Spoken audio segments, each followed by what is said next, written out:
Hey, what's up you guys? Welcome to my channel. My name is Kylie if this is your first time here. And today we got some news! As you saw by the title, I will be talking about horror movies that are coming out this year. Now this is not a most anticipated list because these are just some big movies that are coming out this year and I'm not necessarily anticipating all of them, but some of them I definitely am. Oh, real quickly though, before I get into it, I do want to shout out my Patreon if you'd like to support me and see all my extra content. That will be linked down below, as well as my social media and my vlog channel and all that good stuff. Anyways, the first movie that I want to talk about is something that I'm very excited about. I'm sure that you are too and you already know about, but that is Halloween Kills. The saga of Michael Myers and Laurie Strode is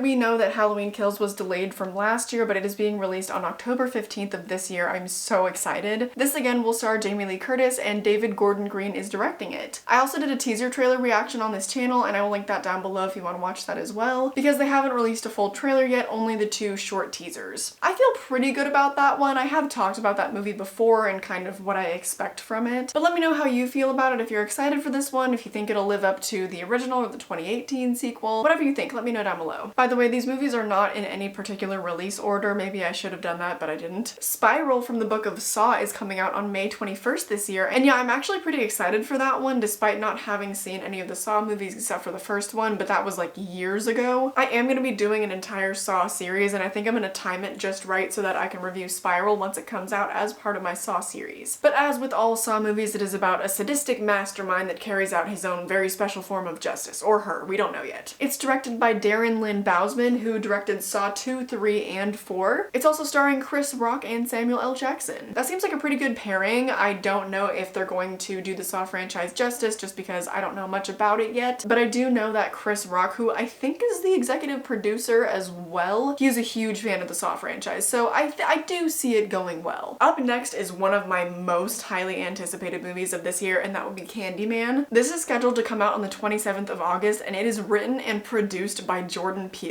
Ooh, this sequel returns to the now gentrified Chicago neighborhood where the urban legend began. Oh, I forgot to mention, not only is it written and produced by Jordan Peele, but it is being directed by Nia DaCosta. There is no part of me that doesn't think that they can pull this off. This is the one movie that I think I am the most excited for. The first Candyman is fantastic. I've never talked about it on my channel because I have actually only ever seen it the one time. I saw it for the very first time last year with my dad actually, and I loved it. I think it's phenomenal. I think it makes excellent commentary, and now Jordan Peele is somewhat the king of commentary, and so I'm really excited that he had such a heavy hand on this project. You will notice though that just about every movie that I'm going to be talking about is a sequel, because that's just the world that we live in, baby. We know that franchises make money, so that's what we get. But I would be lying if I said I wasn't excited for almost all of these, so. A perfect example of this is The Conjuring 3, which is coming out this year. Again, starring Vera Farmiga and Patrick Wilson, and was written by James Wan, so all of the factors necessary to make a good Conjuring movie, and the Conjuring movies are definitely the best movies of the Conjuring franchise. I think I do like Annabelle Creation a little bit more than the first Conjuring movie, but I think that the Conjuring installations are by far the strongest of all of like the Annabelle movies or La Llorona. Now I believe that there is a trailer out for it already, but I don't personally watch trailers because I think that they just give too much away. But from literally just a thumbnail of the trailer, it looks like the Crooked Man might be coming back. If that's the case, then I am highly anticipating this movie, but I don't know. Either way, I think that the Conjuring universe has extremely clever demons. I love all the different ones that they've come up with over the franchise. I still wish that the Crooked Man was getting his own movie. That was supposed to be a thing, but we haven't really heard about that yet. So even though I think that this franchise kind of desperately needs to end, I am kind of anticipating The Conjuring 3. I really like Vera Farmiga and Patrick Wilson together as Ed and Lorraine for whatever reason. They're just like really comforting. I know that they're gonna have one of their own movies yet again where the sole focus is them. I am excited about it. Because The Conjuring 2 came out in 2016. That was kind of a long time ago, you know? I'm ready for another Conjuring movie. Up next is, yes, another sequel. It is A Quiet Place 2. Following the events of A Quiet Place, the Abbott family now has to face the terrors of the outside world. This one is scheduled to come out on the 23rd of April, and it is again directed by John Krasinski, and it stars Emily Blunt, as well as the rest of the family and Cillian Murphy. Now, I haven't watched the trailer just because, again, I think that they give too much away, but from what I understand, there is is a possibility that the family is not actually the sole focus of this sequel. I've heard, I don't know if they're rumors or if it's true, but I've heard that they might kind of branch out and follow a different group of people, and the family might just kind of open the movie, but I'm not really sure about that, and I don't really want to know. I'd rather go in blind. I don't really care either way. The family is featured in all the posters and everything, and not to mention Emily Blunt is John Krasinski's wife, so that kind of leads me to believe that she will be his main character, but I don't know yet. I want to go in blind. Up next is Terrifier 2. I don't know that this has a release date yet, but we do have a synopsis. After being resurrected by a sinister entity, Art the Clown returns to the timid town of Miles County, where he targets a teenage girl and her younger brother on Halloween night. So I'm assuming that is probably going to come out in October then, if it's centered around Halloween. And because the first movie did also take place during Halloween time. This is written and directed by Damien Leone, and this is yet again one that I am highly anticipating, because the first Terrifier movie is kind of one of those guilty pleasures where it's sort of so bad that it's good. Although there is some pretty intense and really good gore in that movie, and some parts of it are in fact very disturbing. But it sort of falls into the goofy, a little bit more self-aware slasher genre. So I'm kind of assuming that the sequel will just be a lot more of the same from the first movie, but I don't mind that because that's just what slasher franchises do. Although who knows, maybe they came up with a different, more unique concept, but either way I'm on board. And for yet another sequel. Up next is the Texas Chainsaw Massacre. So far what we know is that this will be directed by Fed Alvarez, and it is a direct sequel to the 1974 movie. So I feel like they're taking a lesson from the Halloween franchise and maybe trying to tidy things up by doing so and just disregarding the other sequels and remakes and prequels. God, that franchise is such a mess. Which, by the way, I do have a playlist on my channel reviewing all of the Texas Chainsaw Massacre movies, as well as a franchise ranking video, so definitely check that out. So with this one, I don't really know how I feel, just because so many Texas Chainsaw Massacre movies have been utter flops. Like, so many of them are just awful. So I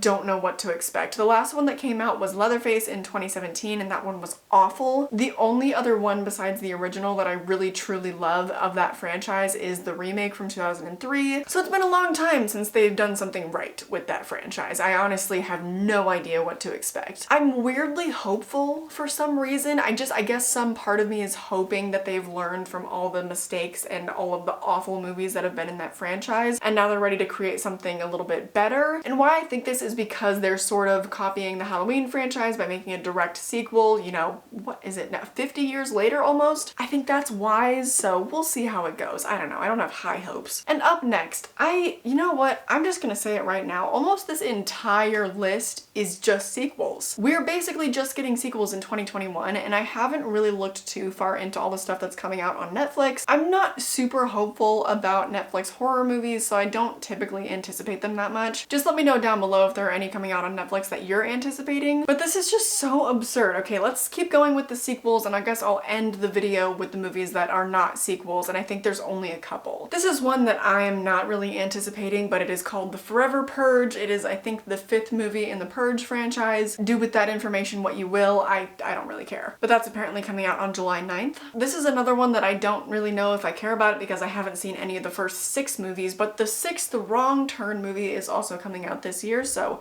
again, do with that what you will. Apparently Stranger Things actor Matthew Modine is going to star in that, so there you go. I kind of want to just get all the ones that I'm not anticipating out of the way really quickly, and then I'll get back to the ones that I am. Don't Breathe 2 is coming out on August 13th. The synopsis of this movie sounds truly awful. The blind man is back, and this time he's been hiding out in a remote cabin and raising a young orphan.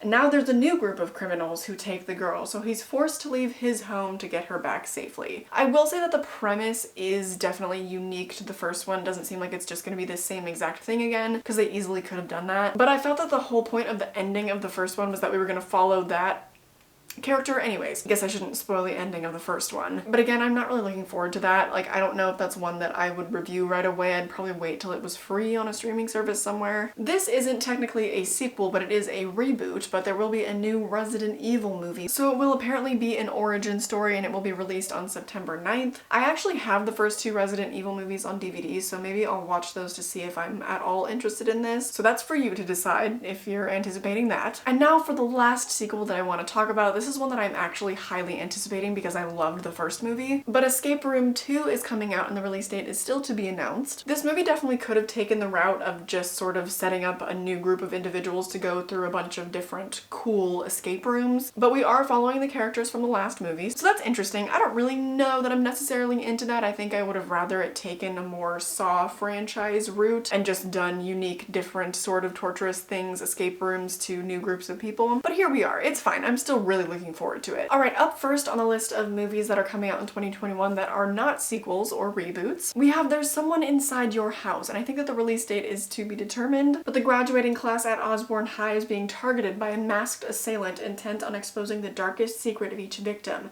and only a group of misfit outsiders can stop the killings. Sounds like kind of a very basic slashery type premise, but with a few nice little twists in there. I'm not familiar with the director or any of the actors in this movie, but it still sounds pretty good. Up next, this is not a sequel, but it is something that is based off of existing work, but there will be a Fear Street trilogy coming out, I believe on Netflix? Yes, on Netflix. And it is going to be a trilogy, so all three of them are actually coming out this year. So I believe this is going to be more of an adult-themed R.L. Stine adaptation because all of his other adaptations are meant for children. So I'm actually really excited about this because I'm a big fan of R.L. Stine. I had all the Goosebumps books when I was younger. So the fact that they're making more of an adult adaptation with a little more gore and stuff, I'm really excited. This next one sounds interesting. It's called Abruptio. The release date of this movie is still to be determined, but it does star James Marsters, who is from Buffy the Vampire Slayer. He stars as a man who gets an explosive device implanted into his neck, and in order to stay alive, he must commit terrible crimes while figuring out who's manipulating him. They call it a puppet animated horror movie, and they say that it will also star Jordan Peele and Sid Haig, so that's very exciting. But it definitely sounds super weird. I don't know how much I'm really anticipating it, but I think, I don't know, it could be really interesting. Up next, we have a movie called Old, and the release date is scheduled for July 23rd. What we do know is that it was filmed on 35mm film rather than on digital, and it is directed by M. Night Shyamalan. But other than that, the only thing that we know about it is that it is a thriller, and I'm sure there will be some sort of Shyamalanian twist. I'm a big fan of a lot of his work, so I am highly anticipating this one. Up next, we have Malignant, and we do not know when this will be released yet, but James Wan will be directing. We have no synopsis, but we do know that it is a thriller, and he did say on Facebook that it is not based on his graphic novel Malignant Man. And it will be starring Annabelle Wallis from the Annabelle movies, so there's that. I'm a fan of James Wan, so that is one that I'm anticipating, but let me know if you are as well. And finally, the last movie on this list is The Last Night in Soho. This is a psychological thriller that is set to be released on April 23rd. The Last Night in Soho features a young girl who loves fashion design and somehow finds herself going back in time to the 60s. During this blast to the past, she meets her idol and discovers that things are not as they appear. But this film features Anya Taylor-Joy, and I love her. She is so unbelievably talented, and so to see her in another sort of period piece I think will be really interesting. I loved her in Queen's Gambit, and psychological thrillers are one of my favorite subgenres of horror, so this is one that I am anticipating the most? No. I didn't rank these or put these in any particular order, but this is one of the ones that's like up there. But that does it for my list of horror movies that are coming out in 2021. I know that I didn't even really begin to cover everything that's also coming out on like Netflix and Shudder and stuff like that, nor did I cover any international films, I don't think. So let me know what movies you're anticipating, what other movies that I missed that I should know about down in the comment section. This should be a pretty good year for movies, although I don't really know how things are gonna go down, what with theaters still being closed. I don't want to have to pay $20 to watch them at home. It's so lame. I love watching horror in the theater. But we'll see, you know, gotta stay safe, gotta stay home while all this COVID stuff plays out. If you want to follow me on social media or follow my vlog channel, that'll be linked down below. If you want to support me on Patreon, that'll be linked down below. I do have some extra content over there. But other than that, I am just really excited for the movies coming out this year. I hope that you enjoyed this video, and I hope I catch you in the next one. Bye!